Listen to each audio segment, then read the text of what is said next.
Morning Year 6, here's the extract from the book Northern Lights by Philip Pullman that you'll need for Thursday's lesson. Chapter 1, The Decanter of Tokay.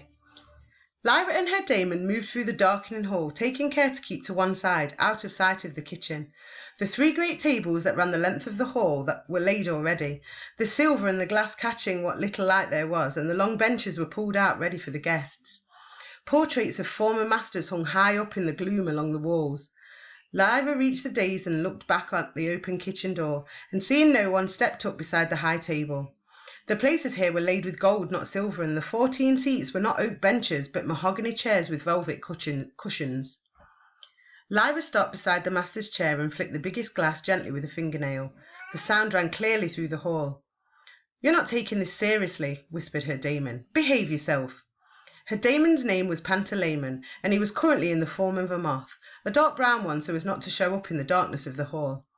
"They're making too much noise to hear from the kitchen," Lyra whispered back, "and the steward doesn't come in till the first bell. Stop fussing."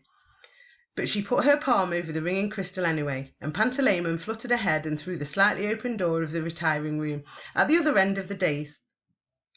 After a moment he appeared again. "There's no one here," he whispered, "but we must be quick." Crouching behind the high table, Lyra darted along and through the door into the retiring room, where she stood up and looked around. The only light in here came from the fireplace, where a bright blaze of logs settled slightly as she looked, sending a fountain of sparks up into the chimney. She had lived most of her life in the college, but had never seen the retiring room before. Only scholars and their guests were allowed in here, and never females. Even the maidservants didn't clean in here. That was the butler's job alone. Pantalaimon settled on her shoulder. "Happy now? Can we go?" he whispered. "Don't be silly, I want to look around."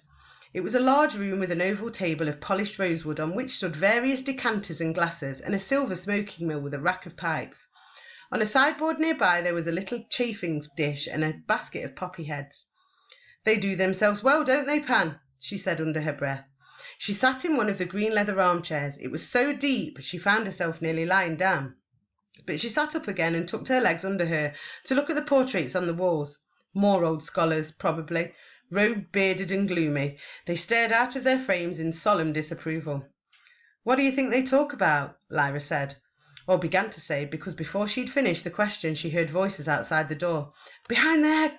Behind the chair! Quick!" whispered Pantalaimon, and in a flash Lyra was out of the armchair and crouching behind it. It wasn't the best one for hiding behind. She'd chosen one in the very centre of the room, and unless she kept very quiet... The door opened and the light changed in the room. One of the incomers was carrying a lamp, which he put down on the sideboard. Lyra could see his legs in the dark green trousers and shiny black shoes. It was a servant. Then a deep voice said, "Has Lord Asriel arrived yet?" It was the master. As Lyra held her breath, she saw the servant's Damon, a dog, like almost all servants' Damons, trot in and sit quietly at his feet. And then the master's feet became visible too, in the shabby black shoes he always wore. "No, master," said the butler. "No word from the aerodock either. I expect he'll be hungry when he arrives. Show him straight into the hall, will you?" "Very good, master. And you've decanted some of the special Tokay for him?" "Yes, master, the 1898 as you ordered. His lordship is very partial to that, I remember." "Good. Now leave me, please." "Do you need the lamp, master?" "Yes, leave that too. Look in during dinner to trim it, will you?" The butler bowed slightly and turned to leave, his Damon trotting obediently behind him. After her not much of a hiding place, Lyra watched as the master went to a large oak wardrobe in the corner of the room, took his gown from a hanger and pulled it laboriously on. The master had been a powerful man, but he was well over 70 now, and his movements were stiff and slow.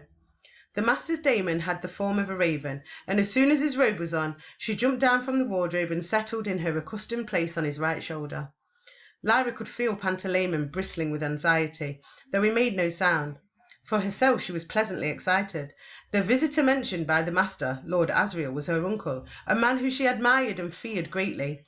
He was said to be involved in high politics, in secret exploration, in distant warfare, and she never knew when he was going to appear. He was fierce. If he caught her in here, she'd be severely punished, but she could put up with that.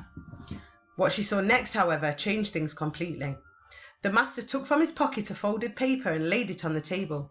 He took the stopper out of the mouth of a decanter containing a rich golden wine, unfolded the paper and poured a thin stream of white powder into the decanter before crumpling the paper and throwing it into the fire. Then he took a pencil from his pocket and stirred the wine until the powder had dissolved, and replaced the stopper. His Damon gave a soft, brief squawk.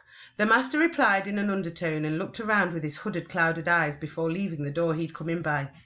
Lyra whispered, "Did you see that, Pan?" "Of course I did. Now hurry out before the steward comes." But as he spoke there came the sound of a bell ringing once from the far end of the hall. "That's the steward's bell," said Lyra. "I thought we had more time than that." Pantalaimon fluttered swiftly to the hall door and swiftly back. "The steward's there already," he said, "and you can't get out of the other door."